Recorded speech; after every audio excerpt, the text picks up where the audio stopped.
मेरे साथ क्या था समस्या? मेरे साथ समस्या ये थी कि घर वालों से मेरा प्रॉब्लम चल रहा था। क्यों? क्योंकि मेरी ऑलरेडी मर्चेंट नेवी में जॉब लग गई थी और मैं मर्चेंट नेवी छोड़े बैठा था। तो मैंने एनडी के चक्कर में मर्चेंट नेवी का छोड़ दिया कि मैं ज्वाइनिंग नहीं करूंगा। तो बात तो समझ रहे हो ना, बात कितनी खतरनाक हो गई। क्योंकि मेरे को था एनडीए से मोहब्बत। आप बिलीव नहीं करोगे, उस समय मेरे लिए अगर मुझे भगवान सब कुछ दे देना और एक तरफ एनडीए, तो मुझे बस उसी से प्यार था। अब मैं इतना डरा हुआ था यार, पूरे कोई नहीं रहता था। रात को ऐसी ऐसी आवाजें आती थी भाई साहब, इतना डर लगता था। लेकिन एक ही बात थी कि बस जाना है तो वहीं जाना है। मेरे रूम में मैं बताऊं, एक दो लड़के रहते थे उस समय, वो बीटेक वाले थे, और वो वैसे कंपटीशन वाले तो थे नहीं। और वो भाई साहब सिगरेट चल रही है, पूरी सिगरेट फूकते जा रहे हैं। तो लेकिन मैं उनके पास जा जाके बैठता था, हालांकि थोड़ा बड़ा अजीब सा लगता था, लेकिन अपन धड़कने, समझ रहे हो ना, अकेला इंसान तो वैसे पागल हो जाता है। मेरी धड़कने तेज होने लगी। जब साथ में रहते थे तो टाइम बीत जाता था, लेकिन अकेला इंसान पढ़ पढ़ के पागल हो गया भाई। मैं इतना ज्यादा पागल हो गया, पढ़ने के बाद क्या करूं कुछ समझ में नहीं आ रहा। और 1 महीना तो मैंने सोचा कि भाई तू भी चल यहां से, कुछ नहीं हो सकता, ये टाइम बीत नहीं सकता, नहीं तो तू पागल हो जाएगा। और आप बिलीव नहीं करोगे गाइस, मैंने उस समय पर बीपी की भी गोलियां खाई। और ये बात मेरे फादर को उस समय पता चल गई थी, जो कि इस बात पे बहुत ज्यादा नाराजगी हुई कि ऐसा क्या हो गया। लेकिन मैं इतना डिप्रेशन में आ गया था कि मैं करूं तो करूं क्या, समय नहीं कट रहा, बिल्कुल इतना डर, और सामने ऐसा लगता था कि पेपर नहीं निकलेगा। बट मुझे एक ही बात उस समय समझ में आती थी कि अगर तू आज ये छोड़ के चला गया, तूने ये छोड़ दिया, तो भाई साहब जिंदगी कभी मौका नहीं देगी वापस। और नौकरी तो कभी भी कर सकता है, क्योंकि देखिए जब मर्चेंट नेवी मैंने निकाल लिया था तो मेरे को पता था कि तू नौकरी कभी भी कर सकता है, कोई जरूरत नहीं है। लेकिन जो ये गोल बैठा है ना आज, ये एनडीए सामने, वो खड़गवासला का सपना, वो एनडीए स्पेशल ट्रेन, वो मेरे यहाँ ऐसे दिल दिमाग में छाया हुआ था। और जब भी मैं घर बैग पैक कर लिया, 1-2 बार मैंने किया भी, जैसे मैं बैग पैक करके निकलने की कोशिश करता था, मेरा मन वापस, मैं फिर बैठ के रोता था, नहीं यार तू ऐसा नहीं कर सकता। फिर अपने आप को समझाता, लेकिन अकेला इंसान खुद ही जंग लड़ रहा था। और भाई साहब ऐसा हुआ, मैं एनडीए के अप्रैल के एग्जाम में गया, मेरा वो फर्स्ट एनडीए का अटेम्प्ट था, मुझे आज भी याद है। पहला पेपर मैथ्स का देने बैठा, पसीने छूट गए मेरे, क्योंकि मेरा पहले उस समय मेरा मैथ्स इतना स्ट्रांग नहीं था। मेरे से कुल 30 क्वेश्चन के समथिंग आसपास हो पाए, और उस समय में प्राचीन काल की बात है जब मेरिट बहुत कम जाया करती थी। 30 क्वेश्चन, मैंने कहा भाई तेरा तो गया, तू तो यहां से चला गया। मैंने कहा इतनी मेहनत करी, तेरा तो पहला ही पेपर क्लियर नहीं होगा। मैं इतना ज्यादा डिप्रेशन में, फिर मेरा एक दोस्त वहीं पे मुझे मिला, विश्वेंद्र कटारिया।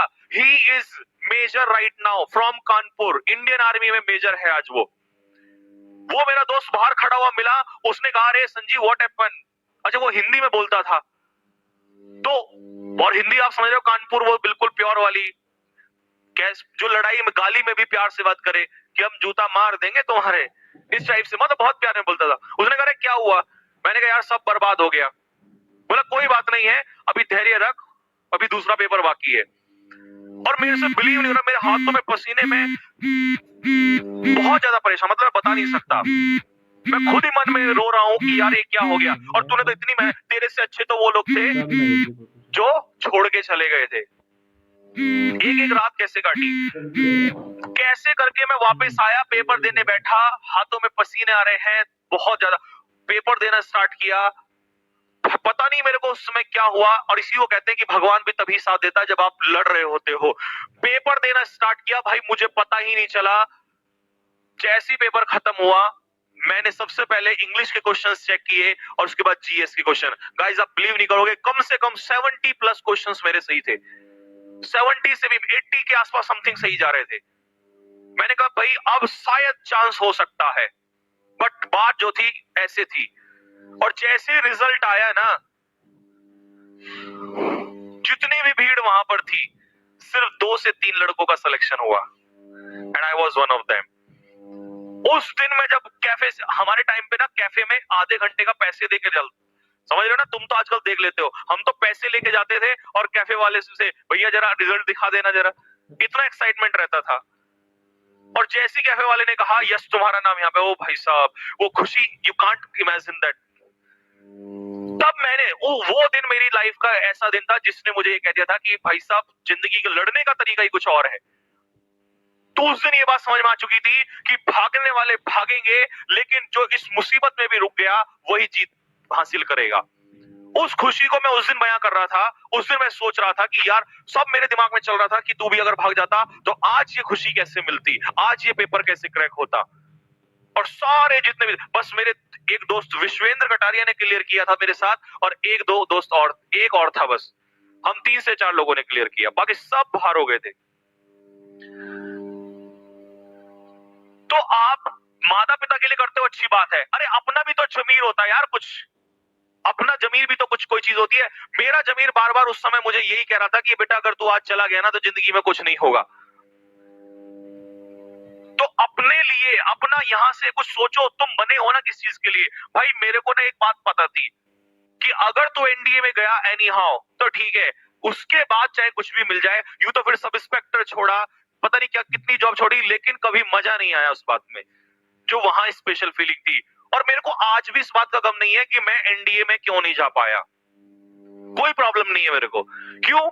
कारण पूछो क्यों? Because I gave my 1000%। आज भी मेरे को लगता है कि भले ही नहीं हुआ कोई दिक्कत नहीं है, लेकिन 1000% मैंने दिया। और कैसी स्थिति में दिया ये मैं ही जानता था। कभी कभी बैठ के थोड़ा सा लगता है कि यार कभी हो जाता, लेकिन फिर दिल में आता है कोई बात नहीं, तूने अपना 100%, तो अपना 1000% दो।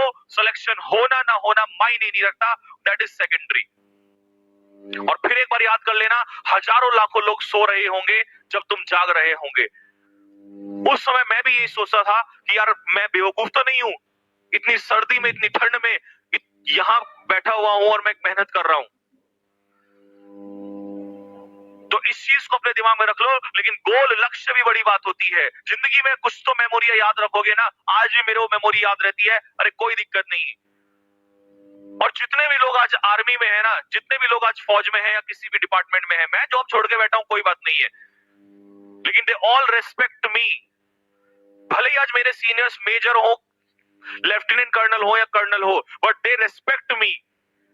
और सबसे ज्यादा वो आज मेरी रेस्पेक्ट करते हैं, जब भी मिलने आते हैं वो रेस्पेक्ट। क्यों? बिकॉज आई गेव माई 1000% और and I am still doing that.